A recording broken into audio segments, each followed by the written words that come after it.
Question 26 पे तशरीफ़ ले आइए। अच्छा जी, ये एक स्टूडेंट पूछ रहे थे कि आपने ये क्यों किया। भाई इंटरेस्ट भी उसी को पे करना था जिसको लोन पे किया जा रहा है, ठीक है। तो 3 तरह की एंट्रीज दिखाई थी आपको, तीनों ही सही हैं, बल्कि पहली 2 ज़्यादा सही हैं। लेकिन हर टॉपिक की अपनी एक साइंस और अपनी एक आर्ट भी होती है। इस टॉपिक के लिए ये आर्ट यूज़ किया हमने कि एक्सचेंज गेन लॉस निकालने में आसानी हो। तो भाई जिसको लोन पे करना था उसी को इंटरेस्ट पे करना था, तो हमने उसी में ऐड कर दिया और साथ ही फिर उसमें से टोटल अमाउंट निकाल दी। तो एंट्री को थोड़ा सा चेंज किया था ताकि exchange gain loss foreign currency loan में आसानी से निकल सके। बाकी कोई पहला दूसरा ऑप्शन लेना चाहे तो ले ले, एक्सचेंज गेन लॉस फिर खुद ही निकाल ले, ठीक है। अच्छा जी, क्वेश्चन 26, 1 अप्रैल एक कंपनी है, एक्स कंपनी, उसने प्रोवाइड किया है लोन $1902 का नाइकी को, माशाल्लाह। अब ये लोन रिसीवेबल है 600 रुपये की 4 किस्तों में, तो 2400 वापस आ रहा है, यानी कुछ इंटरेस्ट भी है। तो 600 की हर किस्त में वो कह रहे हैं इंटरेस्ट भी शामिल है, और ये एरियर में एनुअली 31 मार्च को पे होगा, ठीक है। इफेक्टिव रेट इंटरेस्ट का क्या है जी, 10%। तो अब हमने 2 चीज़ें फ़िलहाल नहीं देखनी। पहली चीज़ कन्वर्जन, दूसरी चीज़ ईयर एंड भी आज चेंज है। हमने लोन के जैसे लीज़ के ईयर एंड के हिसाब से हम अमाउंट स्केड्यूल बनाते थे, वैसे ही लोन के ईयर एंड के हिसाब से हम अपना लोन अमाउंट स्केड्यूल बनाएंगे, और बनाएंगे भी किस में, फॉरेन करेंसी में, ठीक है। चल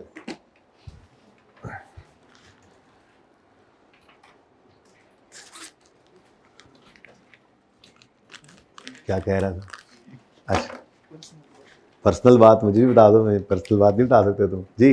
1 अप्रैल 2019, वर्किंग नंबर 1 जी, डेट, इंस्टॉलमेंट्स,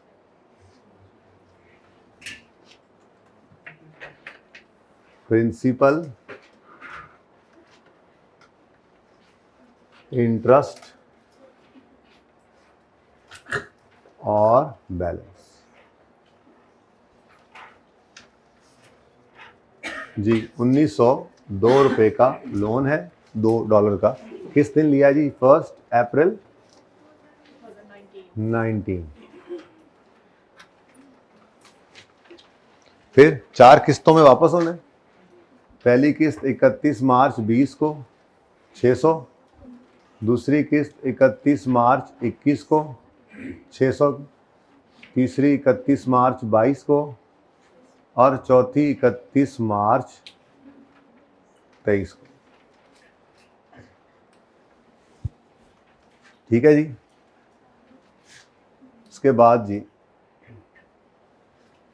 इंटरेस्ट रेट बहुत आसान, 10%।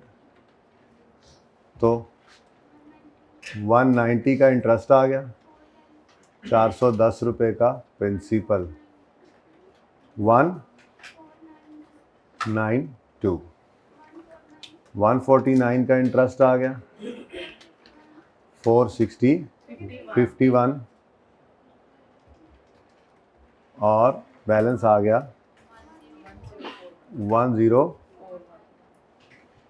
104 का इंटरेस्ट आ गया, 496 प्रिंसिपल, 55 का इंटरेस्ट आ गया, 545 और 0। वैसे तो एंड तक जाने की कोई ख़ास ज़रूरत थी नहीं, बहरहाल चले गए, अब क्या हो सकता है।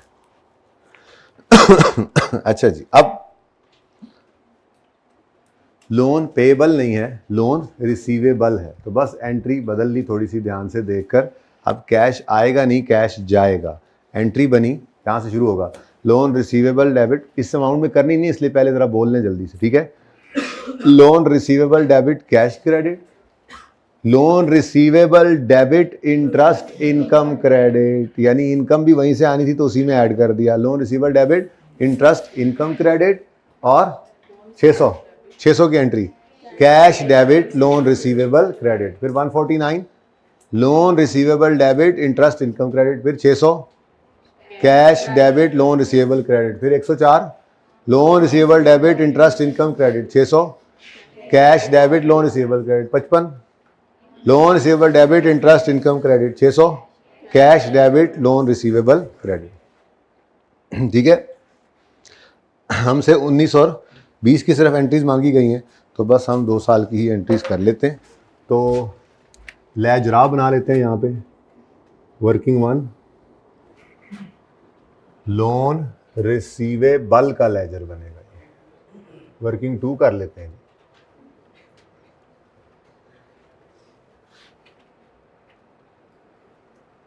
अच्छा जी, अब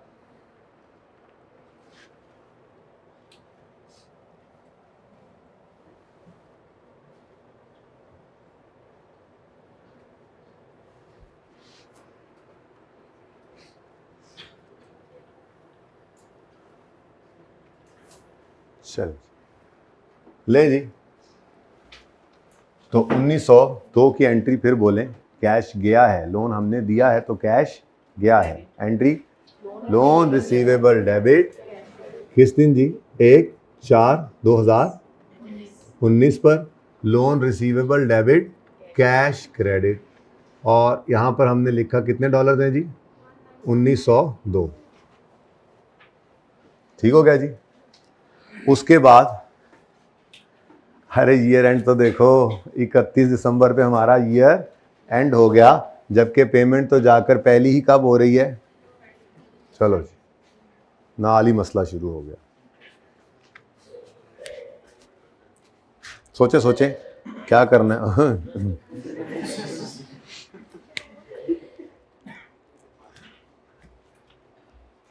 जी, हमारे पास 190 रुपये का जो इंटरेस्ट है वो 1 अप्रैल 19 से 31 मार्च 20 तक है। हमें 31 दिसंबर 19 तक का इंटरेस्ट चाहिए, तो ये 12 महीने का इंटरेस्ट है, इसको 9/12 करेंगे तो हमारे रिलेटेड 9 महीनों का इंटरेस्ट आ जाएगा। इसकी एक्रूअल की एंट्री करनी है, एक्रूअल एक्सपेंस का भी होता है, इनकम का भी होता है। 9 महीने का इंटरेस्ट कमा लिया तो इनकम रिकॉर्ड करनी है। अब इनकम रिकॉर्ड करने की एंट्री वैसे तो आपने सीखी है, interest receivable debit interest income credit, लेकिन हम यहाँ पर क्या कर रहे हैं, उसको लोन में ही ऐड कर रहे हैं। तो 31 दिसंबर पे खड़े होकर इस 190 में से 9/12 की एंट्री करेंगे, interest receivable loan receivable debit interest income credit 31 दिसंबर 19 इंटरेस्ट इनकम इंटरेस्ट इनकम। अब पहले इनकम निकालनी पड़ेगी जी, ठीक है, तो कितना है जी, नहीं कितना है 190 का 9/12 करें तो 140.5 भी लिखना है, चलो 142.5 डॉलर्स आ गया। ठीक है जी, डन। उसके बाद कैश आया, इस साल में कैश आया है, कैश नहीं आया, कैश नहीं आया तो कोई मसला नहीं, क्लोजिंग बैलेंस निकालेंगे, बैलेंसिंग फिगर, ठीक है, 31 दिसंबर 2019 पर। बैलेंस इधर भी आ सकती है, फिगर इधर भी आ सकती है, थोड़ा सा नीचे लिख लेते हैं। तो 31 दिसंबर 19 पर कैरी डाउन बैलेंस आपको बताया हुआ है, बैलेंसिंग फिगर निकालनी है आपने, तो 1902 जमा 142.5। अब आज फ़ायदा हो गया ना, कल से ही सिखाया हुआ था इस काम को, आज फ़ायदा हो गया, क्योंकि यहाँ से तो आपको क्लोजिंग बैलेंस आज नहीं मिलना, यहाँ पे तो पूरे साल का इंटरेस्ट माइनस होने के बाद अगली जो है वो पेबल की अमाउंट आ रही है। तो यहाँ पे हमने लिखा जी 1902 जमा 142.5 इक्वल टू 2044.5, ये आपने निकाला है बैलेंसिंग। ठीक है जी, और आपका साल एंड हुआ। अब अगला काम आसान है, और वो है एक्सचेंज रेट्स को देख ले जाना है, और इंटरेस्ट इनकम या एक्सपेंस जो है वो तो फॉर द पीरियड होता है, तो उसको एवरेज पे, बाकी सबको उनकी डेट्स के स्पॉट रेट पर आप रिकॉर्ड करते चले जाएंगे। ठीक है, सही है। तो अब जब हम आए एक्सचेंज रेट्स को देखा, सो एक्सचेंज रेट्स में माशाल्लाह से नया सरप्राइज़ मिल गया कि 1 किसके साथ लगा हुआ है, हमारी फंक्शनल करेंसी पाक रुपीज़ है, नहीं फंक्शनल करेंसी यानी लोकल करेंसी के साथ लगा हुआ है। तो फिर मल्टीप्लाई वाला काम तो नहीं चलना, वो तो आपके होमवर्क वाले सवाल में होगा मोबाइल वाले भाई, ठीक है। अच्छा कैलकुलेटर वाले भाई, डिवाइड वाला काम है, क्या करना है हमने, डिवाइड करना है, ठीक है। तो 1 अप्रैल को 0.45 रेट आ रहा है, तो डिवाइडेड बाय 0.45। फिर इनकम बुक करनी है, तो अब ये कितने महीनों की इनकम है, तो फिर पूरे साल वाला एवरेज दिया भी हो तो नहीं उठा लेना, और आपको नहीं निकालना पड़ेगा, सवाल में गिवन होगा, सिर्फ कॉन्सेप्ट ये होना चाहिए था कि जितने अरसे की इनकम है उतने अरसे का एवरेज रेट होना चाहिए। तो इनकम अगर 9 महीने की है तो वो इन 9 महीनों का एवरेज रेट देगा। तो यहाँ पर गिवन 1 अप्रैल 19 से 31 दिसंबर 19 तक 9 मंथ्स बनते हैं। इन 9 मंथ्स में एवरेज रेट क्या रहा, 0.47। तो फिर इनकम रिकॉर्ड होगी 0.47 के हिसाब से, ये ठीक हो गया जी। और उसके बाद क्लोजिंग बैलेंस आ गया। क्लोजिंग बैलेंस के लिए आपको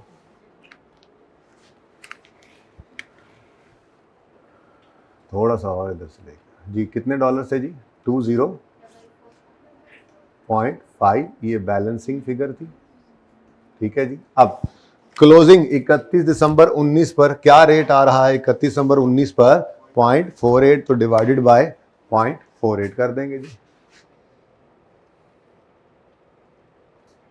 ठीक है। तो बताइए जी आंसर,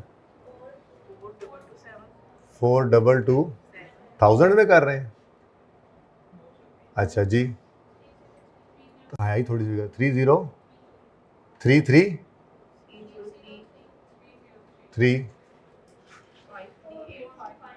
जी 4259।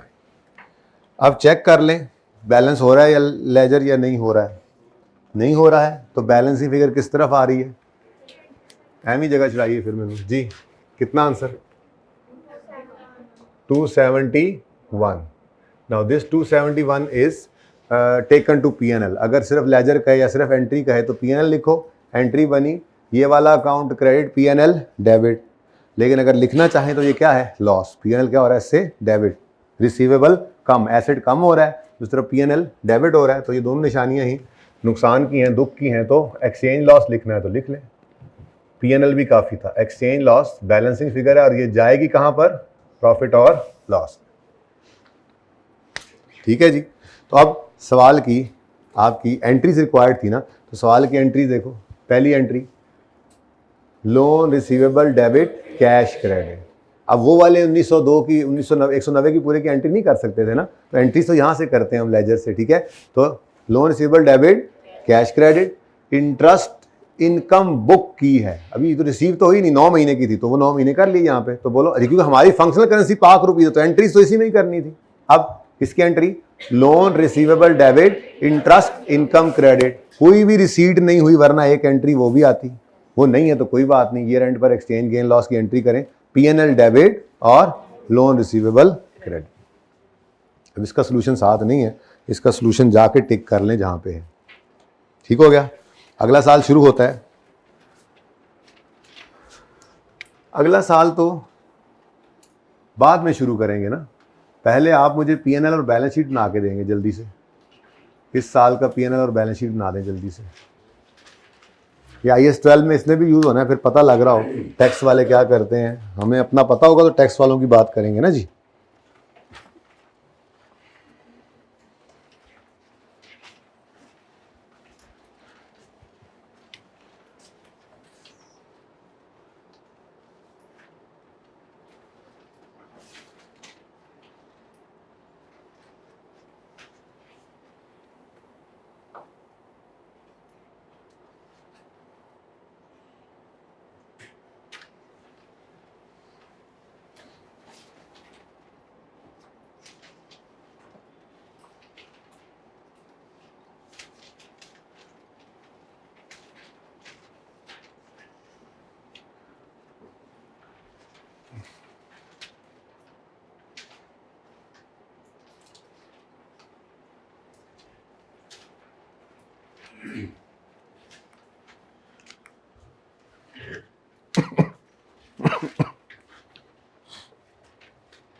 जी बच्चों, पीएनएल के अंदर क्या आना है जी?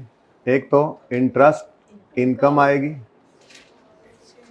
ठीक है, सीधी वहां से लिख दिया आपने 303, और दूसरा आ रहा है जी एक्सचेंज लॉस,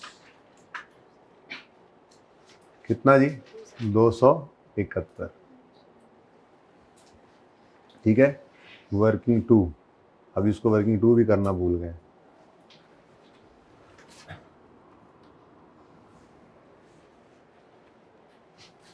बैलेंस शीट में क्या आता है? लोन रिसीवेबल आना है और करंट नॉन करंट में तोड़ना है उसको, तो थोड़ी खुली जगह चाहिए। चलो खैर, नॉन करंट एसेट्स में लोन रिसीवेबल, ठीक है जी। उसके बाद करंट एसेट्स में current portion of loan receivable आ जाएगा। और आपको पता ही एंट्रीज आपने देखी हैं, इंटरेस्ट रिसीवेबल ने भी आना है, लेकिन देखते हैं अभी तो कहीं से निकलेगा, क्या होगा देखते हैं, ठीक है। अब तरतीब तो वही, अपने साल की आखिरी पेमेंट के नीचे क्या करेंगे? लाइन लगाएंगे। तो 31 दिसंबर 2000 नहीं, ये 31 दिसंबर 2019 है, 20 तो उसके बाद आ रहा है, ये लाइन लग गई। हमारा साल तो यही था ना जी, 19 वाला। अब इसमें 410 क्या है जी? करंट पोर्शन, और 1492 क्या है? Non current portion. तो कल की तरह से मैंने यहाँ पर आकर लिखा, इसका ब्रेकअप लिख रहा हूँ जी, ठीक है। तो सबसे पहले मुझे करंट पोर्शन मिला, कितना है जी? करंट एसेट्स में क्या आएगा? $410, ऐसा ही है। और उसके बाद नॉन करंट एसेट्स में कितना जाएगा जी? 1492। इन दोनों का टोटल करो तो 2044.5 होगा। क्या नहीं बराबर हुआ? टोटल करें, 410 जमा 1492 करें। भाई ये नजर आ रहा है सही? जरा छोटा लिखा गया भाई, इधर एंड वाले भाई, नहीं तो जगह बदल लो, इधर आ जाओ। तो ऐसे करके बैठे हो, सही नजर आ रहा है पक्का जी? 410 जमा 1492 ये बराबर होना चाहिए, नहीं है? जरा चेक करो कितना डिफरेंस है।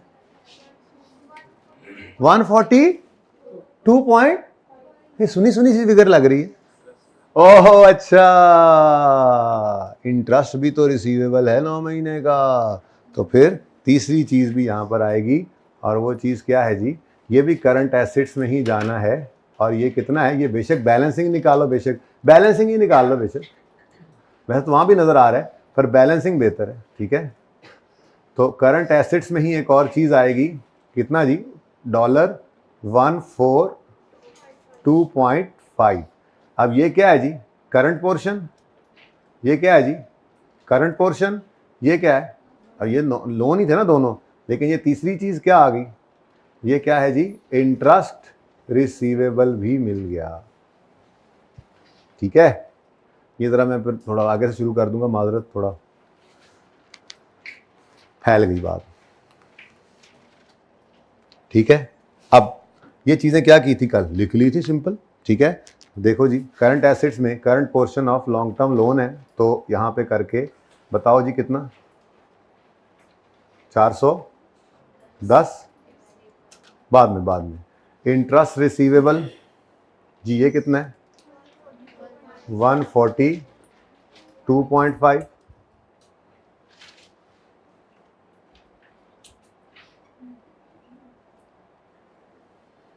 और लॉन्ग टर्म लोन का पोर्शन जो है वो कितना है जी? 1492। ठीक हो गया जी? सही है। अब इनको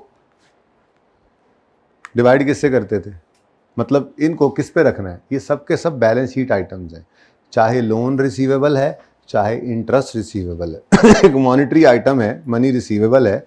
तो 31 दिसंबर 2019 की जो भी एक्सचेंज रेट गिवन होगी वो वही हम इसके अंदर ले लेंगे। तो 31 दिसंबर 19 पर क्या रेट आ रहा था जी? 0.48। तो ये सब के सब किससे डिवाइड होंगे? 0.48 divided by 0.48 divided by 0.48 divided by 0.48। कोई एतराज़ है तो पूछ लीजिए, वरना मैं फिर आंसर लिखने लगा हूँ। जी, इंटरेस्ट इनकम को तो एवरेज पर ही लिया है, इंटरेस्ट इनकम को तो एवरेज पर ही लिया है, लेकिन इंटरेस्ट रिसीवेबल ये कोई इनकम तो नहीं है फॉर द ईयर। रिसीवेबल तो एज ऑन 31 दिसंबर 19 है। देखो ना, इसके अंदर ही नहीं पड़ा हुआ, तो उस वक्त तो आपने ये बात नहीं बोली कि इसमें इंटरेस्ट भी पड़ा है। देखिए, ये रिसीवेबल पड़ा है, ठीक है। इनकम हमने किस पीएनएल के अंदर एंट्री किसकी पड़ी है? 303 की, जिसको किस पे रिकॉर्ड किया है? ये डबल एंट्री है, ये डेबिट और ये क्रेडिट। तो इनकम किस पे रिकॉर्ड हुई? एवरेज पे। अब ये इनकम रिसीवेबल थी, तो ये रेंट पे ये किस पर पड़ी हुई है? देख लो, ये क्लोजिंग रेट पर ही पड़ी होती है, ठीक है। ये कंफ्यूज करते हैं बच्चे, इसीलिए मैंने पूछा कोई एतराज? और कोई एतराज, कोई मसला? आंसर लिख लूं इजाजत? चलो फिर लिखवाओ। Loan receivable 3108, current portion 854, interest receivable 297। ठीक है जी, चलें फिर अब जल्दी से अगला साल करें। जल्दी करें, जल्दी करें, ये साथ साथ तैयारी करें। अब ये तो नहीं मैं आप कराऊं फिर आप करें, फिर ये तो कम से कम सवाल आप दोबारा ना करें। कर लें तो अच्छा है वैसे घर जाके, लेकिन घर जाके यही सवाल मल्टीप्लाई से कर लेना ना, बस ठीक है। जो 14वां दिया आपको।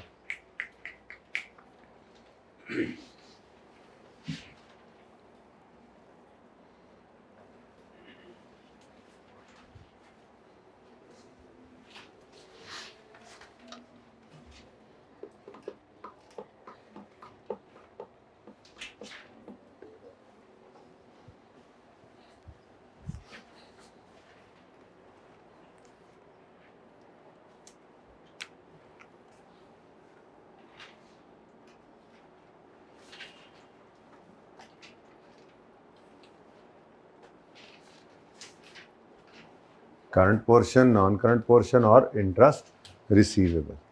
अच्छा जी, ये ज़रा जगह माजरत भरी गई है, अब इसको इग्नोर कर दें, ठीक है। यहाँ से मैं अब ओपनिंग यहाँ पे लिख रहा हूँ। तो 1 जनवरी 2020। हाँ चलें, लेजर पूरा कर लें, लेजर पूरा कर लें, जल्दी से कर लें लेजर पूरा कर लें। मैं वेट कर लेता हूँ।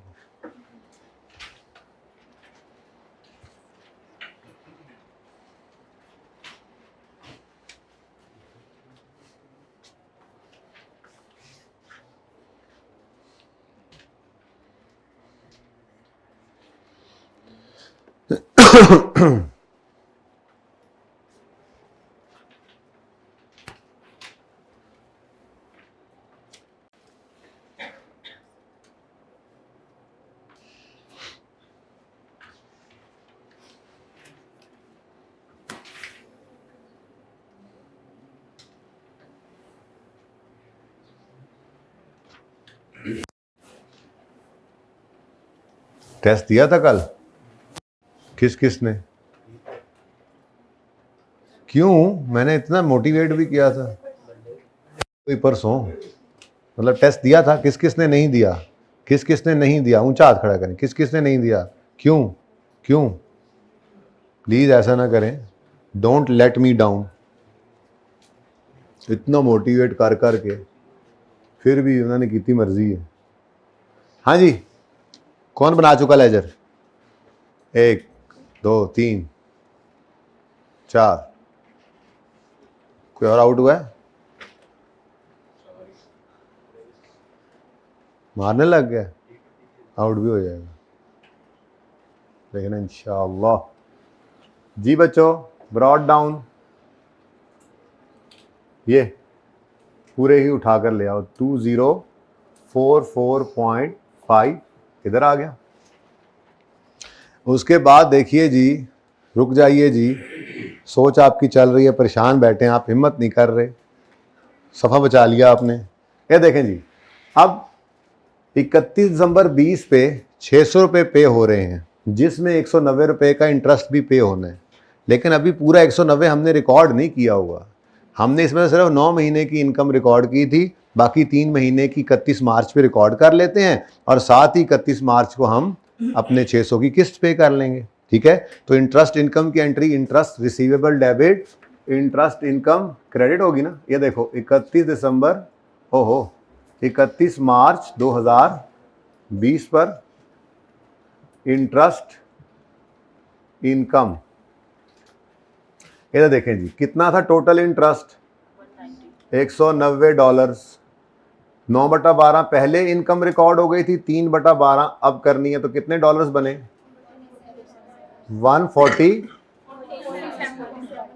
47.5। लो जी, ये इनकम रिकॉर्ड होनी है और ये साथ ही रिसीव भी हो जानी है, क्योंकि ये 3 महीने की इनकम प्लस पिछले 9 महीने की इनकम प्लस प्रिंसिपल अमाउंट, ये इकट्ठी अभी 31 मार्च में 600 किस्त में आ जानी है। ठीक है, चलें खैर 31 मार्च वाली किस्त को भी फिर रिकॉर्ड करें।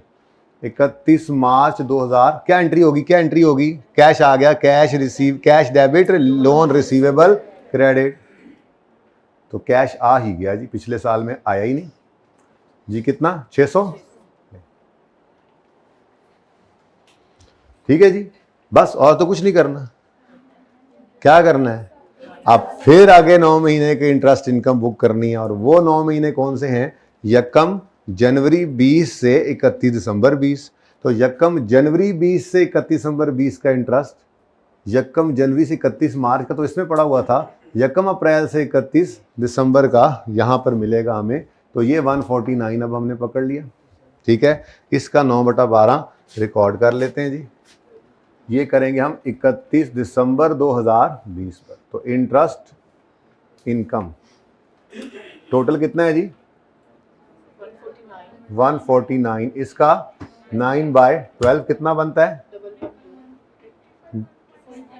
111.8 कर लूं?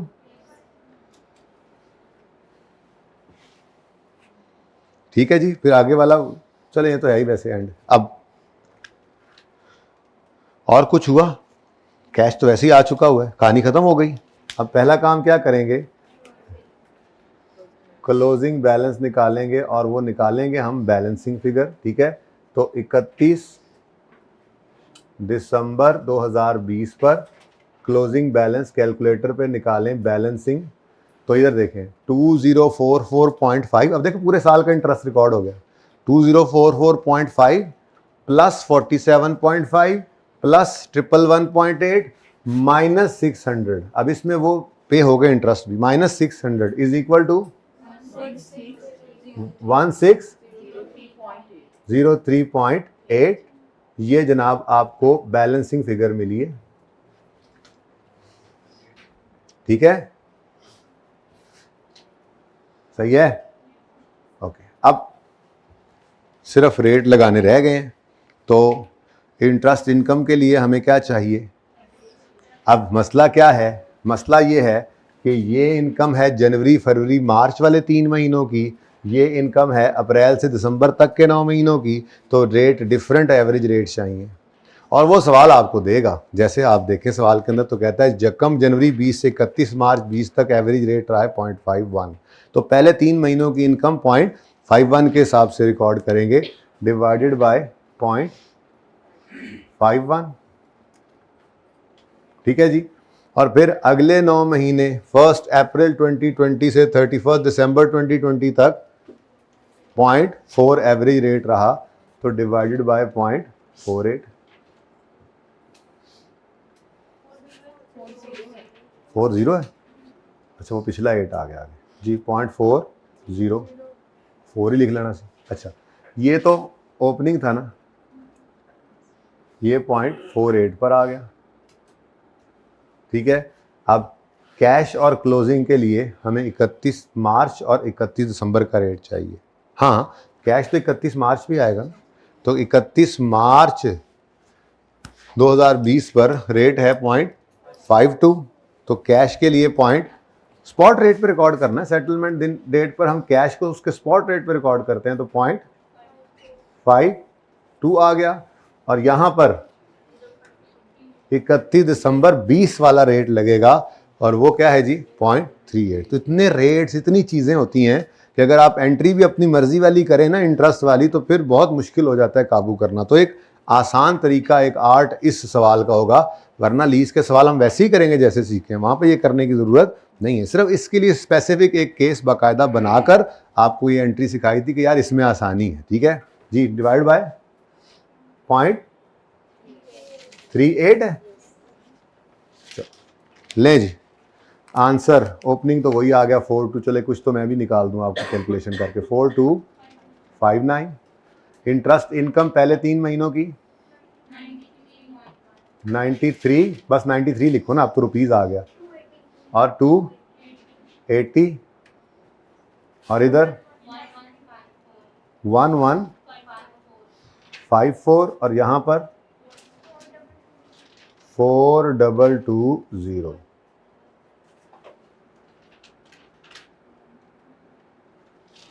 ठीक है जी। यार वो भी नीचे लिखना था, थोड़ा सा ऊते ले आओ इन्हों। 31 दिसंबर 2020 पर कैरी डाउन तो 1603.8 जो हमने बैलेंसिंग निकाला था, और इसको डिवाइड किया आपने 0.38 से,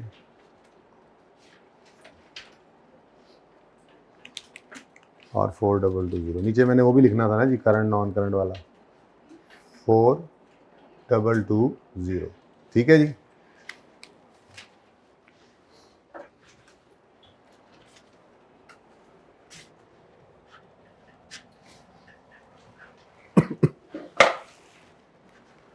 ले जी,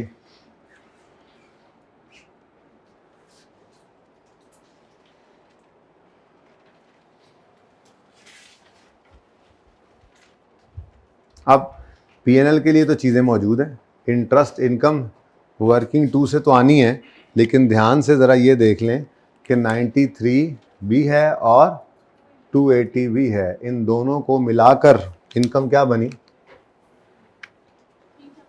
एक मिनट ठहर जाए, जगह ही बना लेता हूँ, फिर बाद में आप ढूंढते रहेंगे फिगर कहाँ से आई। आपसे बड़ा डरता हूँ असल में। अच्छा जी, तो 93 प्लस 280 कितना बन गया जी? 373। तो पूरे साल की इंटरेस्ट इनकम पीएनएल में नजर आएगी 373। एक प्रोसीजर है, बस उसको फॉलो करते जाते हैं, काम होता चला जाता है। ठीक है जी। उसके बाद दूसरी चीज़ पीएनएल में वो तो निकाली नहीं। बैलेंसिंग फिगर किस तरफ आ रही है? डेबिट ही आनी थी, तब मुझे डर था, मैंने जगह छोड़ दी थी। तो यहाँ पर आपको रिसीवेबल बढ़ रहा है और पीएनएल क्रेडिट हो रहा है, तो एक्सचेंज गेन आया आपको। एक्सचेंज गेन बैलेंसिंग फिगर है, पीएनएल में लेकर जानी है कितनी? 742। तो 742 का आपको एक्सचेंज गेन आ गया।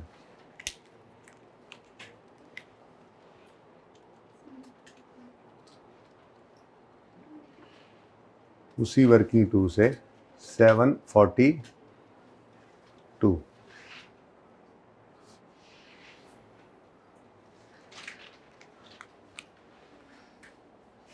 बैलेंस शीट में थोड़ी सी टेंशन होती है ज़्यादा। ठीक है, तो पहला काम वो वही, अपने साल, हमारा 20 वाला साल है, अपने साल की आखिरी पेमेंट के नीचे लाइन लगाए। हमारे साल में एक ही पेमेंट हुई थी 31 मार्च 2020 पे।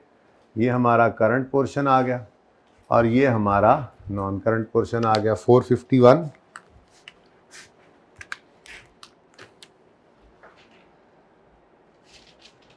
जी। करंट पोर्शन कितना है जी? 451। फिर नॉन करंट पोर्शन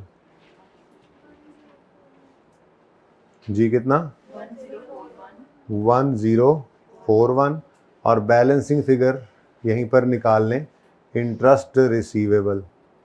इस रिसीवेबल में इंटरेस्ट होगा 9 महीने का ही, ये दूसरे वाला ही। बहरहाल इंटरेस्ट रिसीवेबल जी कितना?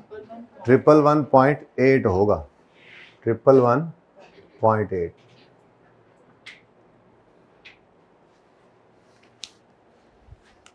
ठीक है, अब इन सब को यहाँ लिख भी लेते हैं जी।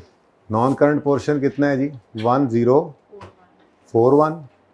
फिर करंट पोर्शन कितना है जी? 451। और फिर इंटरेस्ट रिसीवेबल कितना है जी? 111.8। अब इन सब पे कौन सा रेट लगना है? ये बैलेंस शीट की फिगर्स हैं, बैलेंस शीट डेट का रेट लगेगा और 31 दिसंबर 2020 पे 0.38 का रेट आ रहा है हमारा, तो 0.38 से डिवाइड किया, आंसर आ गया 2739। बड़ी मेहरबानी, ठीक है, डिवाइडेड बाय 0.38,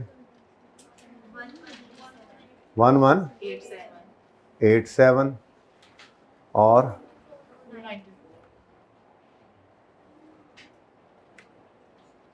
294 आ गया। इसको 0.38 से डिवाइड करके 294। ठीक है जी, कुछ समझ में आया?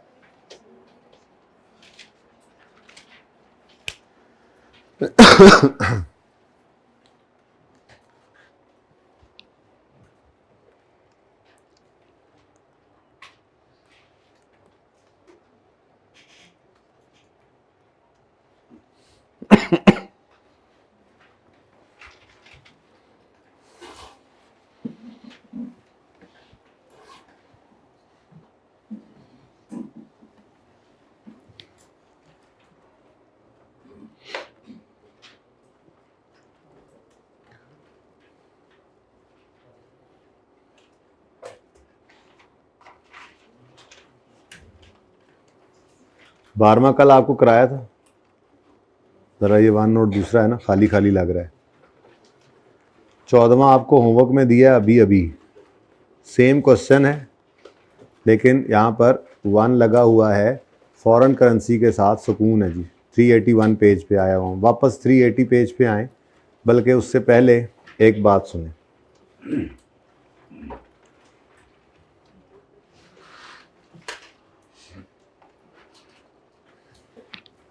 हमने मिसाल के तौर पे एक लोन लिया, लोन बैंक ए से, लोन ए हमारे पास है, 1000 रुपये का लोन है, ठीक है जी, और 400 की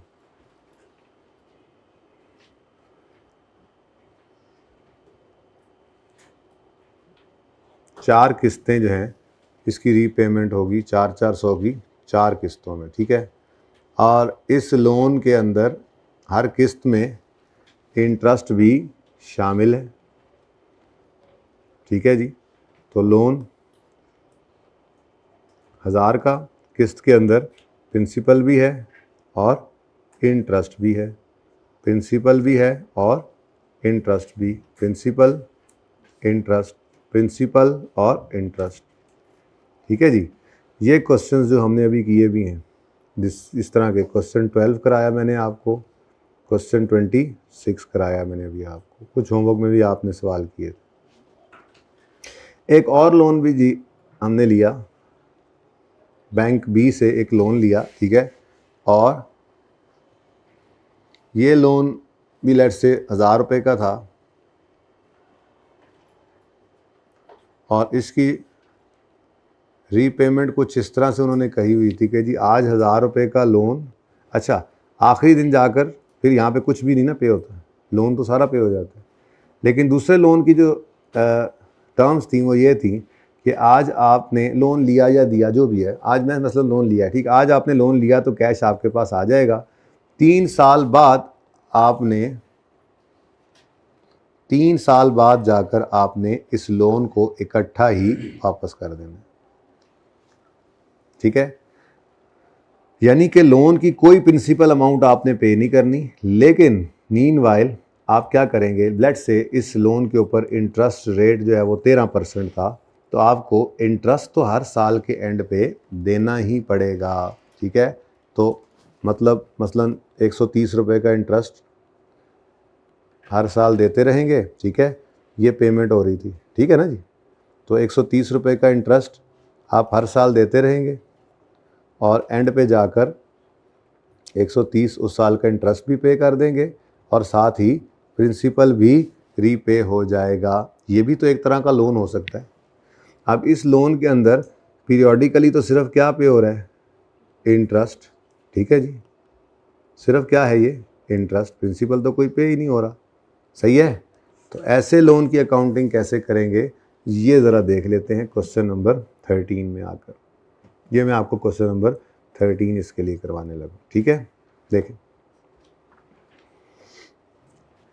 ऑन यकम जनवरी 20 an American bank transfer $1,000 to a local company in Pakistan, Bilal Limited, in return for a promise to pay fixed interest of 8% per year for 2 years. तो इंटरेस्ट 2 साल तक सालाना 8% पे होता रहेगा, जो कि एंड पर ड्यू होता है हर साल के, and a payment of 1000 at the end of, और बाकी जो प्रिंसिपल अमाउंट है वो इकट्ठी कब वापस हो जाएगी,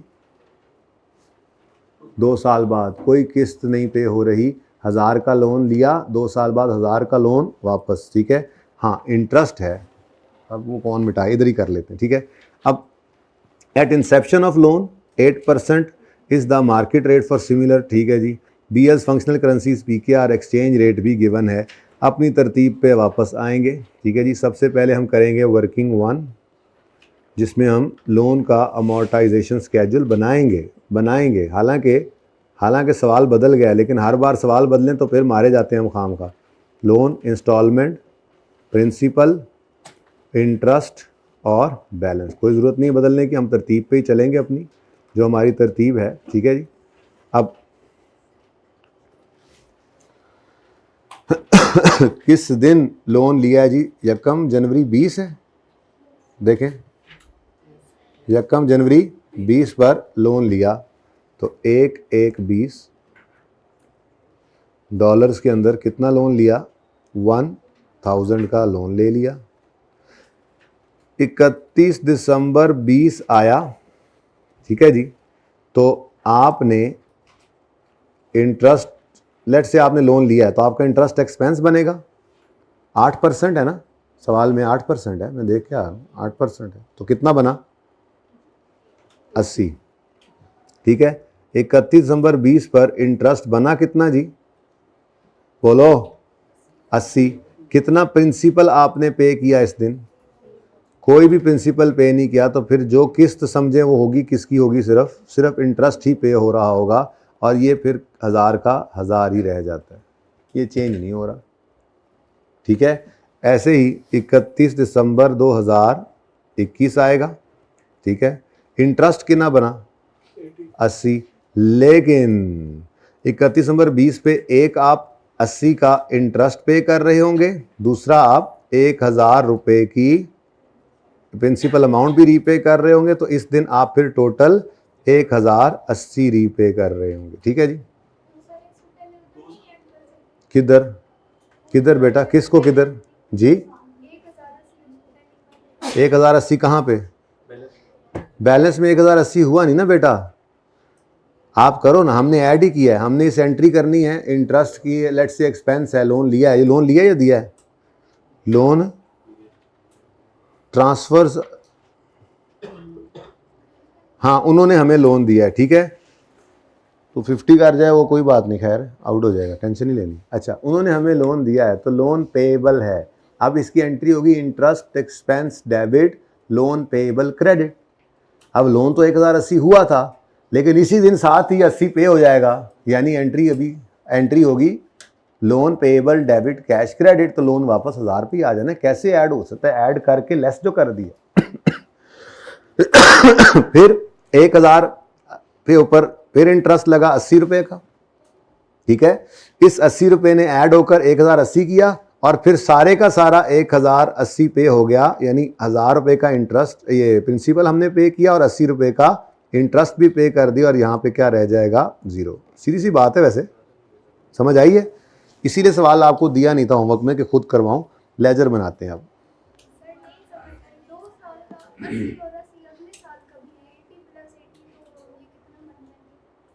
बेटा मेरी बात सुने, 1000 रुपया लोन आपने लिया, इस पे 8% के हिसाब से 80 रुपए इंटरेस्ट बनता है।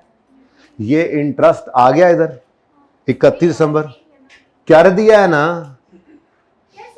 कैसे कर दिया है? ऐसे कर दिया है। वो कह रहा है, पढ़ो, बिलाल लिमिटेड को लोन मिला in return for promise to pay fixed interest at 8% per year for 2 years, जो कि ड्यू होगा at the end of each year. Interest कोई नहीं बंदा ऐसे रखता कि 10 साल का लोन लेके कहे 10 साल बाद लोन भी देना, 10 साल का इंटरेस्ट भी दे देना। इंटरेस्ट साथ साथ ही लेते हैं अगले, सिर्फ प्रिंसिपल अमाउंट इकट्ठी वापस ले रहा है। ऐसे पे किया है। समझ आई? समझ आ गई है? और समझ आई है? अभी एंट्रीज में समझ आ जाना था वैसे तो। चले आ जाए जी, लेजर बनाएं, लेजर बनाएं, लेजर में समझ आ जाएगी, नहीं तो फिर एंट्रीज में आ जाएगी, आ तो जाएगी ही जी। लोन पेएबल है ये, ऐसे ही नहीं मैंने कहा था मैं कल खुद कराऊंगा, तुम्हें पता था बात तो बहुत सादा है, लेकिन आप लोगों ने इसको तिलों वाला बना लेना है। ओके, अच्छा, किसी को ये लग रहा हो due at the end of each year का मतलब ये है कि हर साल ये पेएबल रहेगा, और ये 10 साल का लोन हो तो 10 साल का इंटरेस्ट हर साल के एंड पे पेएबल होगा। इसका मतलब ये कतन नहीं होता। इस जुमले का मतलब होता है एग्रीमेंट में लिखी हुई बात। ये तो बचपन से पढ़ते आ रहे हो, बोरिंग कॉस्ट में ऐसे जुमले लिखे होते थे IAS 23 में। जब एग्रीमेंट पे बैठते हैं ना, बिलाल और ये बैठे होंगे अमेरिकन बैंक, तो इन्होंने एग्रीमेंट क्या किया, 1000 का लोन दे रहे हैं, 2 साल बाद 1000 वापस ले लेंगे, और हर साल के एंड पे 8% इंटरेस्ट लेंगे। अब उस वक्त यही कह रहे थे ना, लेंगे, ड्यू होगा।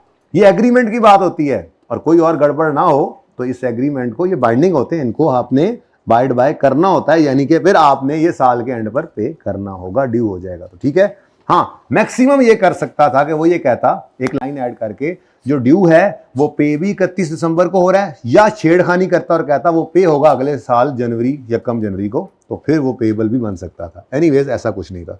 ले जी, एंट्रीज तो वही हैं, ये देखो, cash debit loan payable credit, loan interest expense debit loan payable credit, loan payable debit, इधर देखो, इधर देखो, देखो, देखो सारे इधर देखो ना, फिर पता नहीं की लबदे रहते हो। फिर 1000 रुपया cash debit loan payable credit, interest expense debit loan payable credit, loan payable debit cash credit, कुछ पे नहीं हुआ, ठीक है। लेकिन ये इंस्टॉलमेंट वाली एंट्री ले रहे होते हैं हम, तो प्रिंसिपल को लेते ही नहीं है। तो लोन पेएबल डेबिट 80 से हो गया फिर, क्योंकि हमने इंटरेस्ट को इसमें ऐड किया, तो इंटरेस्ट को इसमें से माइनस कर लेना, ठीक है। आओ जरा लेजर बनाएं, क्योंकि जब एंट्रीज करने लगते हैं तो फिर हम इसको क्या कर देते हैं, छुपा लेते हैं। ओके, लेकिन ऐसे नहीं काटना, क्योंकि फिर करंट नॉन करंट निकालने के लिए फिर इसकी जरूरत पड़ रही होती है। ए ना हो तो बिल्कुल ही उड़ा दो, ठीक है। अब हाँ जी, यकम जनवरी 2020 cash debit loan payable credit dollars में, तो $1000, ठीक है। उसके बाद 31 दिसंबर 2020 पर एंट्री करेंगे interest expense debit loan payable credit, कितने से जी, 80 से, ये 80 आ गया आपका। फिर साथ ही 31 दिसंबर 20 पर ये पे भी तो हो जाना है, तो फिर 31 दिसंबर 2020 पर जी loan payable debit cash credit, कितने से, पूरा 80। तो फिर बैलेंसिंग निकालना आपने उसी तरह से है, तरतीब में जैसे निकालते होते हैं वैसे ही बैलेंसिंग निकालेंगे आप, एज यूजुअल बैलेंसिंग निकालेंगे, लेकिन निकलना वो 1000 ही है। कैलकुलेटर पे चेक कर लो, बड़ा ही मुश्किल कैलकुलेशन है, कैलकुलेटर उठाया तुम लोगों ने, शर्म करो। 1000 जमा 80 माइनस 80 इज इक्वल टू 1000।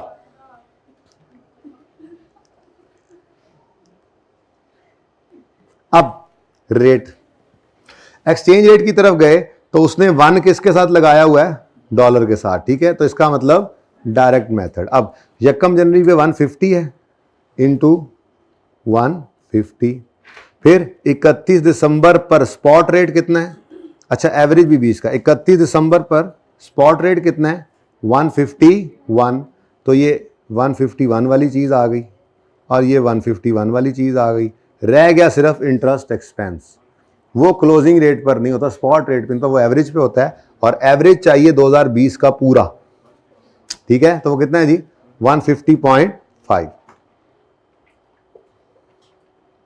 ले जी, कैश कितना, 150,000, ठीक है। फिर इंटरेस्ट एक्सपेंस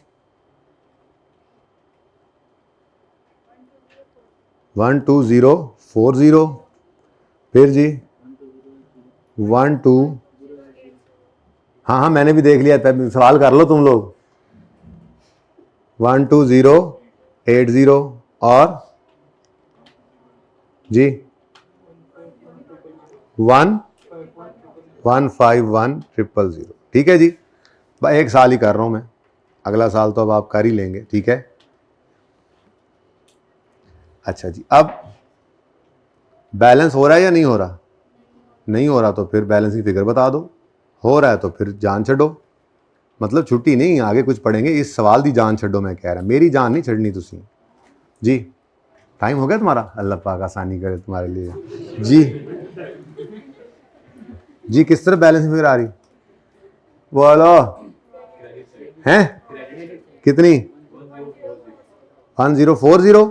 अब पेएबल क्रेडिट मतलब पेएबल बढ़ रहा है, पेएबल का बढ़ना लॉस। अच्छा एक बात याद रखना, आगे भी काम आएगी अब आहिस्ता आहिस्ता, ये साइड हमेशा गमों के लिए इस्तेमाल होती है। जितने मर्जी आपने आज तक का नॉलेज गेन किया, गौर करके देख लो, ये साइड गमों के लिए इस्तेमाल होती है और वो साइड खुशियों के लिए। ठीक है, इधर गम ही आया करते हैं आपको। ठीक है, तो पेएबल का अभी थोड़ी देर पहले रिसीवेबल क्रेडिट हुआ था, अब वहां पे क्या था? एसेट। ये एसेट का कम होना ये दुख की बात, तो ये क्या था? लॉस।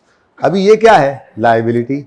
अब लायबिलिटी का क्रेडिट होना मतलब उसका बढ़ना है, तो लायबिलिटी का बढ़ना ये गम की बात। ठीक है, बहरहाल पेएबल क्रेडिट और पीएनएल डेबिट, तो एक्सचेंज लॉस आ गया।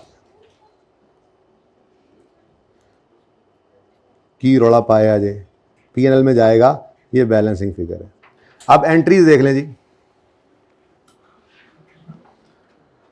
पहली entry cash debit loan payable credit, दूसरी entry interest expense debit loan payable credit, तीसरी entry loan payable debit cash credit, चौथी एंट्री क्लोजिंग की नहीं होती, ये पीएनएल डेबिट यानी एक्सचेंज लॉस डेबिट और लोन पेएबल क्रेडिट। अब अगले साल में कोई मसला?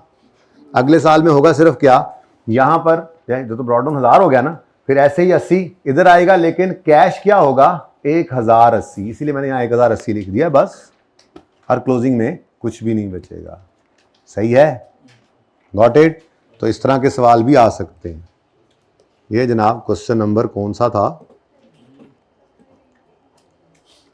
तो अब चूंकि मैं आपको एमसीक्यूज दिए, दोनों टॉपिक्स के दिए बैठा हूं होमवर्क में, तो दूसरा आप देने लगा हूं, तो इसलिए मैं कोई और सवाल इसका नहीं देता, अभी तो करवा रहा हूं ना, शुरू करते हैं ना, उनको जाते हैं फिर चलें, ये मेरे जिम्मे से। ठीक है, आप फिर IFRS 16 करते जाएं, मैं आपको IAS 21 के कराता जाता हूं। ठीक है, लेकिन वैसे ही ज़रा एक नज़र मार के आइएगा। थ्योरी मैंने तकरीबन सारी पढ़ा दी थी, पर इसको ये सारा सफ़ा मैं भी जाके देखूंगा उन जहाँ पे पढ़ाया था, क्योंकि ये तो सारा ही कोरा है। अभी इसको अपलोड किया है, तो ये सारा ऐसे लगता है कि चैप्टर पढ़ा ही नहीं हुआ, गंद नहीं ना पढ़ा हुआ। ठीक है, तो मैं देख लूँगा, कोई चीज़ रहती हुई तो पढ़ा दूंगा। आ जाए ज़रा MCQs पे फिर अल्लाह का नाम लेके। ये बहुत बहुत बहुत बहुत कीमती होता है। ठीक है, ये वाला मामला, ये तो आपको पता ही है। अब एक सफ़े के ऊपर ये सारी समरी है, लेकिन इसमें से आपको जो चीज़ मैं इंशाअल्लाह पढ़ाऊंगा वो है किधर? नहीं, वो इसमें नहीं है। ठीक है, बाकी ये सारा ही आप देखें। ठीक है, मैंने आपको प्राइमरी सेकेंडरी इंडिकेटर्स वाली बात पढ़ाई थी या नहीं पढ़ाई थी? पढ़ाई थी। करेंसी के अंदर फंक्शनल करेंसी क्या होती है, उसकी डेफिनेशन आ रही है सादा सी, फिर उसके प्राइमरी इंडिकेटर्स हैं, फिर सेकेंडरी इंडिकेटर्स हैं, फिर प्रेजेंटेशन के बारे में बात की कि करेंसी जिसमें फाइनेंशियल स्टेटमेंट्स बने, प्रेजेंटेशन करेंसी आ गई। हर वो करेंसी जो other than functional currency of foreign, वही डेफिनेशंस हैं। आखिरी सफा बड़ा कीमती होता है। फिर मॉनेटरी आइटम्स होते हैं, नॉन मॉनेटरी होते हैं। मॉनेटरी क्या होते हैं, नॉन मॉनेटरी किन्हें कहते हैं, रिकग्निशन और मेजरमेंट। मॉनेटरी आइटम्स को इनिशियली स्पॉट पे रखते हैं, सब्सिक्वेंटली रीट्रांसलेट करते हैं और एक्सचेंज गेन लॉस पीएनएल में लेकर जाते हैं। Non monetary subsequent measurement, start तो स्पॉट पे ही होता है ना। Non monetary subsequent measurement cost पे रखना है, नहीं रीट्रांसलेशन करनी। लेकिन लेकिन लेकिन अगर आपका IAS 16 वाला एसेट है जिसको रीवैल्यूएशन मॉडल पे रखना है, तो फिर क्या हो जाया करता है, एक MCQ आ रहा है, करवाता हूँ। ठीक है, वैसे तो इन्वेस्टमेंट प्रॉपर्टी वाला सवाल कर लिया था हमने, कैंगरू वाला भी कर लिया था, और इसी तरह से वो मैंने प्रैक्टिस भी करवाई थी। लेकिन IAS 16 का सवाल एक MCQ में है, वो शायद दिया था, होमवर्क में कराया नहीं था, अब हो जाएगा इंशाल्लाह। ठीक है, तो अगर आप IAS 40 का फेयर वैल्यू मॉडल, IAS 16 का रीवैल्यूएशन मॉडल या IFRS 9 अभी हमने पढ़ा नहीं, उसका फेयर वैल्यू मॉडल यूज कर रहे हैं, तो एसेट को उठाकर ईयर एंड पे फेयर वैल्यू पे लाना पड़ता है। जब फेयर वैल्यू पे लाते हैं, ईयर एंड वाली वैल्यू होगी तो ईयर एंड वाला ही रेट होगा। ये एक्सेप्शन हमने पढ़ी थी, मुझे लगता है आपने वो क्लासें मिस की हुई हैं। कितने दिन बाद आए थे? अच्छा, सही याद आया कुछ?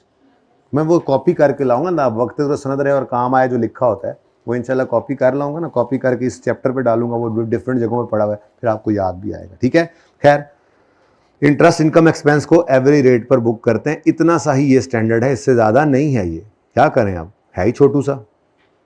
एक पास पेपर था चुन्ना सा, शायद वो भी हमने कर लिया। एक इसका पास पेपर हुआ करता था IS 41 के साथ मिक्स, अब IS 41 गया तो वो पास पेपर भी हमसे छिन गया।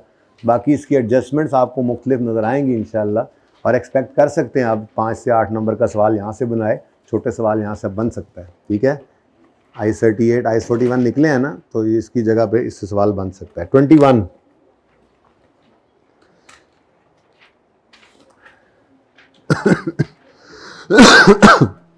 ओए फंस गया जी। पढ़ो पढ़ो पढ़ो, MCQ पढ़ो।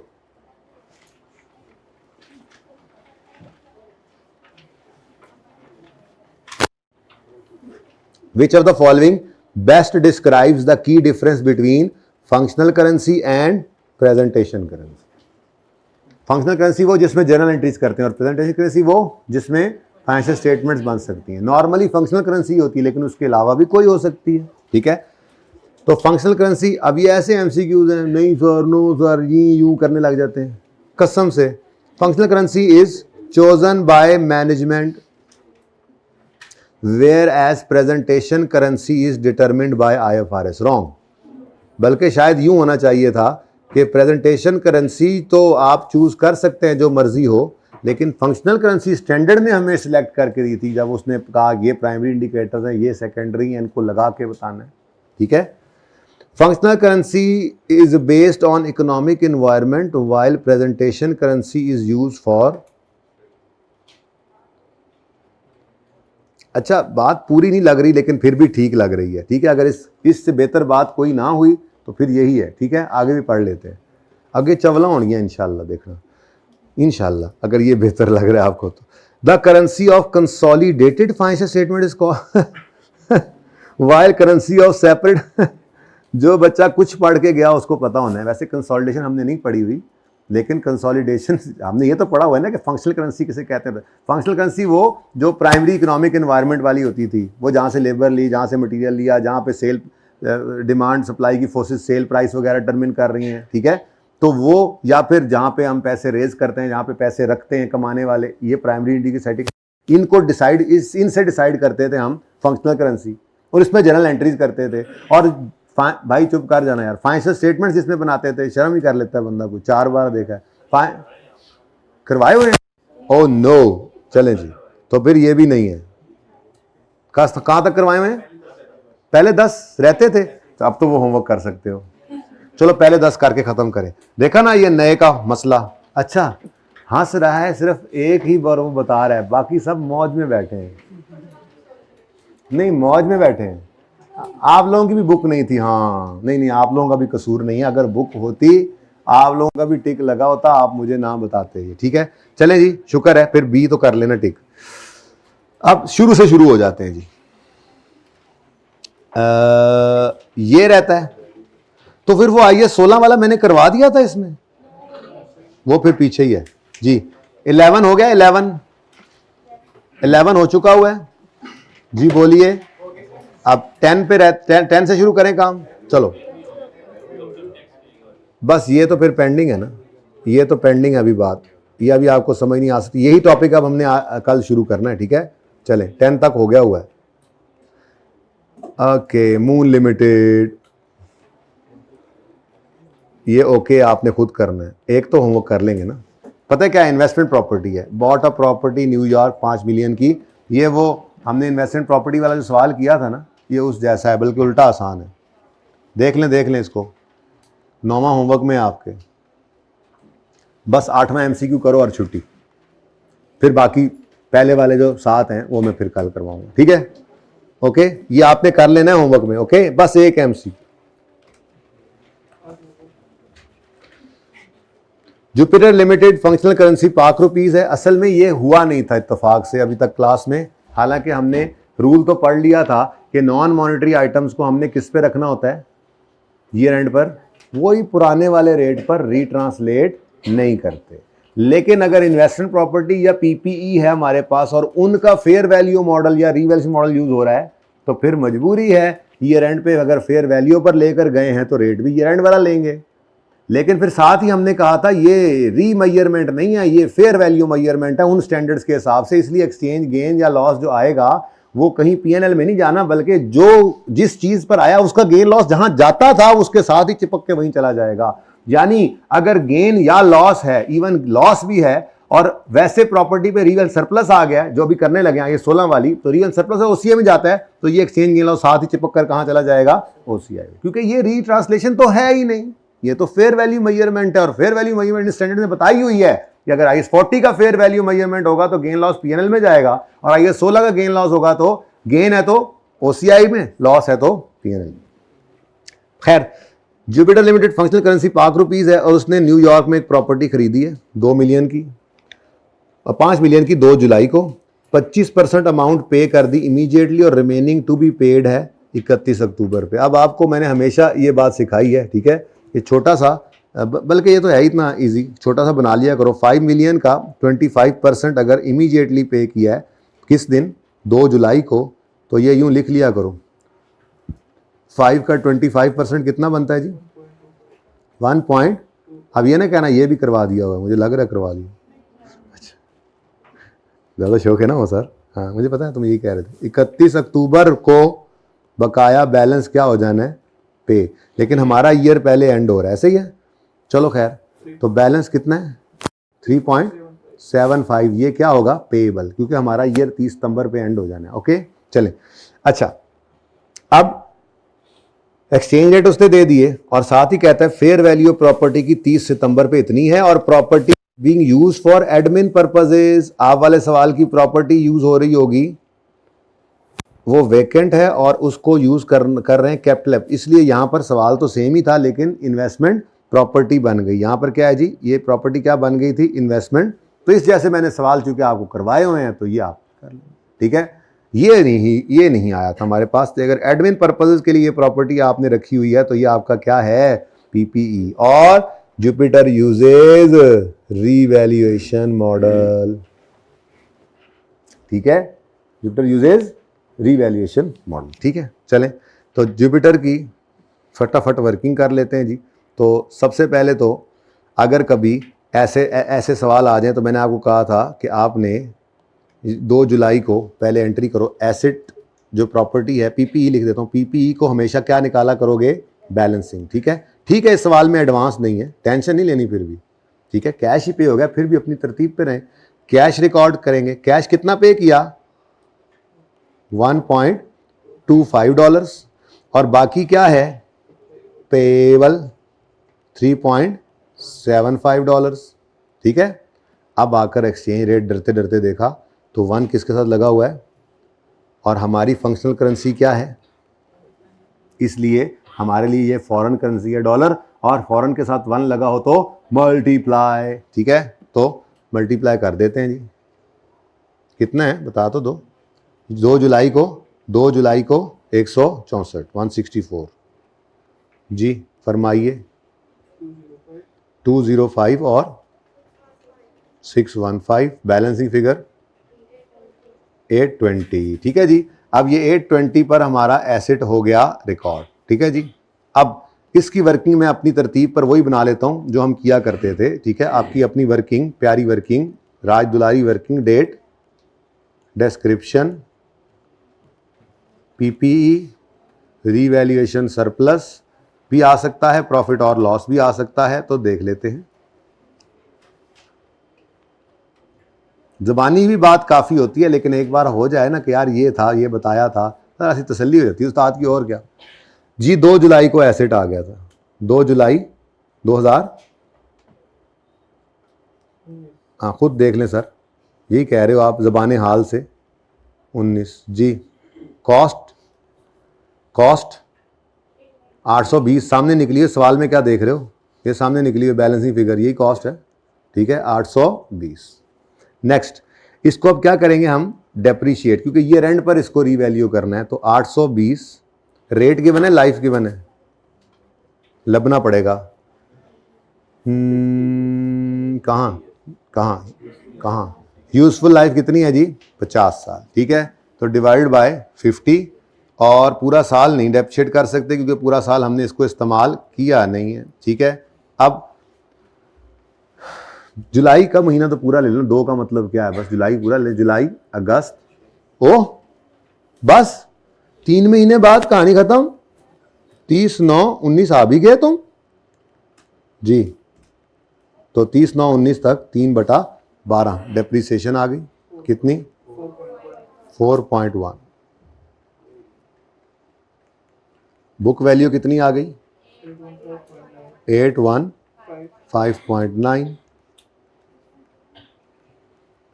ठीक है जी। अब इस बुक वैल्यू को इस दिन उठाकर ले जाना है फेयर वैल्यू पे, क्योंकि ये यूज़ कर रहे हैं रीवैल्यूएशन मॉडल।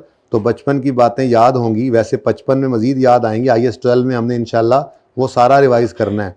मैं रीवैल्यूएशन का वही सवाल जो कभी आप करके आए होंगे FAR 1 में या उससे मिलता जुलता सवाल करके आए होंगे, ठीक है, जिन्होंने मेरे को पढ़ा है उन्होंने वही किया होना है, और जो कहीं और से FAR में पढ़े होंगे मिलता जुलता ज़रूर किया होगा, उस जैसा एक सवाल पकड़ेंगे। पहले FAR 1 को एक दिन लगा के रिवाइज़ करेंगे, उसमें वर्किंग करेंगे, उसके बाद PNL, SOCI, OCI, SOCIE इसके एक्सट्रैक्ट्स बनाएंगे, हाथ सीधा करेंगे। फिर इसी वर्किंग के अंदर आगे 2 लाइनें ऐड होनी है IAS 12 की, जो आपको FAR 1 में बताया भी करते होंगे उस्ताद, ठीक है। ये आगे 2 लाइनें ऐड होंगी, टेक्स्ट जब इन्वॉल्व होना है, फिर उसका ट्रीटमेंट सिखाना है। तो ये IAS 12 में 2 से 3 दिन तकरीबन सिर्फ इसी के ऊपर लग जाते हैं, इससे ज़्यादा भी 3 दिन लग ही जाते हैं कम अज़ कम, ठीक है। 2 से 3 दिन सिर्फ इस पे लग जाते हैं। तो इंशाल्लाह इसकी बात रिवाइज होगी। किसी को अगर ये याद नहीं आ रही, रीवैल्यूएशन थोड़ी बहुत भूली हुई है, तो इंशाल्लाह अच्छे से याद आ जाएगी, टेंशन नहीं लेनी, ठीक है। जी, रीवैल्यूड अमाउंट। अब रीवैल्यूड अमाउंट बच्चों, रीवैल्यूड अमाउंट डॉलर्स में गिवन है 5.1 है। अब चूंकि 30/9 वाली फेयर वैल्यू उठाई है तो बफलो अगेन ब्राउन हो गई है। हालांकि ये मॉनिटरी आइटम था, लेकिन हमने इसको रीट्रांसलेट नहीं किया, हम इसको उठा के फेयर वैल्यू पे ले गए, रीवैल्यू किया इसको। तो जब ईयर एंड 30 सितंबर वाली फेयर वैल्यू उठाई है, तो फिर रेट कैसे पुराना लगा सकते हैं, फिर मजबूरी है, रेट भी यही लगाना पड़ेगा। तो 168 से आपको मल्टीप्लाई करना पड़ा इसको, ठीक है जी। तो ये एक तरह से रीट्रांसलेट हो गया, हमारा कोई इरादा नहीं था पर हो गया, ठीक है, रीट्रांसलेट हो गया। हमारा कसूर भी नहीं था, ये रीट्रांसलेट होना ही था, क्योंकि फेयर वैल्यू पे लेकर गए थे। कितना था, 815.9, ठीक है। कितना आया, 856.8 आ गया। तो क्या आ गया जी, सरप्लस 40.9। तो ये 40.9 आ गया 30 सितंबर पे। इससे आगे जाने की कोई ज़रूरत नहीं है, सवाल ने यहीं कहीं कुछ पूछा हुआ था, लेकिन अभी इस सवाल के हिसाब से चीज़ें पूरी नहीं हुई। देखो वो क्या कह रहा है, चलो एक और काम भी होना है, अभी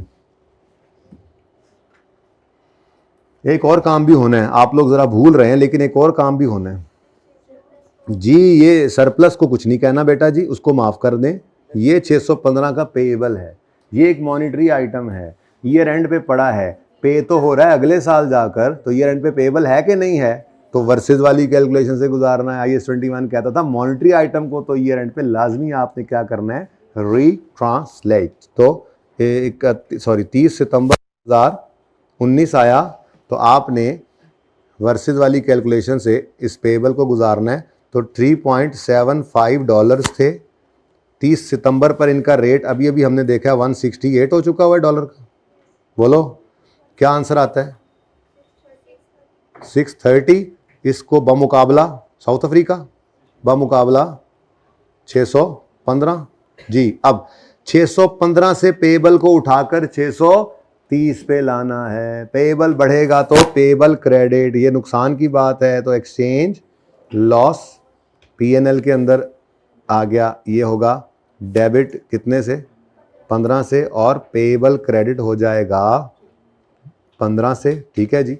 अब ये हो गया आपका MCQ, ठीक है जी।